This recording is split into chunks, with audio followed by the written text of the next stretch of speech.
Hey everybody, how's it going? Max Scoville here for IGN. With me, Frank Knight. Pleasure. I'm excited. Yeah, I'm excited too because they announced that there's going to be a new Dragon Ball series. Yeah, Dragon Ball Super, right? Right. It's Dragon Ball Chu. I think I'm saying that wrong, but it could mean super, hyper, even very. But basically, it's an exciting adjective for Dragon Ball, and this is taking place after the Buu saga, and Akira Toriyama, the series creator, is on board to presumably write it and kind of oversee what's going on with it. What's your take? I'm super excited about it. I assume that Super? in addition, yeah, I'm super excited for Dragon Ball Super. Lots of Super. I assume it's also going to take place after the two movies that have come out. In the US, we have Super Saiyan God movie that came out about a year and a half ago or so. Yeah. And then Japan, Fakatsu no F just came out, which is the Return of Frieza. And I assume, because, spoiler alert, I guess, that movie ends kind of teasing possible additional content that maybe, a couple weeks ago, everyone on the internet was like, oh, are they going to make a third movie, blah, blah, blah. And now we know they're making a TV show, so hopefully it's going to spin right into this. That works for me. What I think is interesting here is this basically, it seems like it's going to be negating Dragon Ball GT, which Akira Toriyama never really had much to do with. He was pretty burnt out. If you read the manga, he has his little kind of like about the author bits, like his little kind of forwards, and he was just wrecked towards the end of the Buu saga. Like he was working really hard and just really sick of the series. And I think that it's been over 18 years now, and he's kind of had a chance to take a break. And he was involved in the last two movies. Mm-hmm. What's tricky though is with the Dragon Ball movies, the movies have always been sort of the side canon. Like they're never really officially like the main series. Yeah, the movies were never based off of the manga or anything. They were kind of their own little thing. But since he was helped with these last two movies, that maybe those are a little more canon. It's a little confusing. Exactly. Now, what I'm curious about is how are you going to escalate? Because by the end of the Buu saga, everyone's just super duper powerful, and in the last two movies, I mean, he becomes basically a god in the second most recent. And then I haven't seen Fakatsu no F yet, but he gets blue hair and Frieza turns gold, and they fight each other again, and it's just like that's the problem with Dragon Ball towards the end. Is it's always about escalation.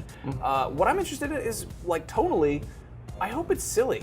I really hope it's goofy. Yeah, the Beerus movie was definitely kind of more lighthearted, and there was a party going on, and Vegeta was kind of like this kind of slapstick character in those. So yeah, no, I'm really hoping to get that kind of like Dr. Slump, the kind of like Dr. Slump humor to come back into Dragon Ball. That'll be really fun. Yeah, I mean the inclusion of Emperor Pilaf in the Beerus movie was kind of indicative that I think Toriyama wants to be playful again, and a lot of people I feel like this is lost on a lot of people because Dragon Ball Z was released first in the States, and Dragon Ball is much more of like a silly, it's a martial arts comedy. There's a lot more silliness to it, and Dragon Ball Z is a little bit more serious, but it's still pretty tongue-in-cheek a lot of the part, and some of that gets lost in translation.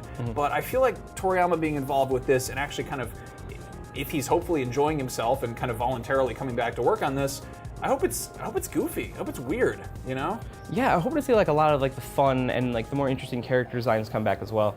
Like a lot of the stuff in GT I wasn't a huge fan of, like the change in Trunks, the Shorts. Super Saiyan 4 stuff with like the kind of monkey aesthetic. Like I wasn't a huge fan of that. So I can't wait to see kind of more kind of the traditional Dragon Ball stuff. You were telling me about a new character who was one of the, Jakku the Galactic Patrolman. Jakku the Galactic Patrolman. Where did he come in? I somehow missed that in my studies of Dragon Ball. During the time where Akira Toriyama was taking a hiatus from the traditional Dragon Ball, he had a manga series called Jakku the Galactic Patrolman, which was kind of in the same universe. Over the course of the show, or the manga, excuse me, he ended up meeting Bulma's, I believe, sister when they were kids, so like pre-Dragon Ball. Weird. So it's kind of this weird prequel offshoot. And then he comes back and he shows up in Fakatsu no F, the new Frieza movie. And then I believe in a couple months he will be part of the downloadable character pack 3 for Dragon Ball Xenoverse. Sounds good. So we're just gonna start being able to play with them too. Yeah, I'm stoked at the idea of some new characters, because we've kind of been like playing with the same basic like sandbox of characters for the past, since the beginning of Dragon Ball. Like they're kind of, you get a new one for movies that get trickled out. But if nothing else, this is new Dragon Ball. And are you super excited about us? Let us know in the comments. I'm really pretty excited about this. It's new Dragon Ball with Toriyama on board. That sounds great to me. For all your Dragon Ball coverage, regular, super, GT, or otherwise, keep it right here on IGN. Take it easy. Blue hair. I want blue hair now.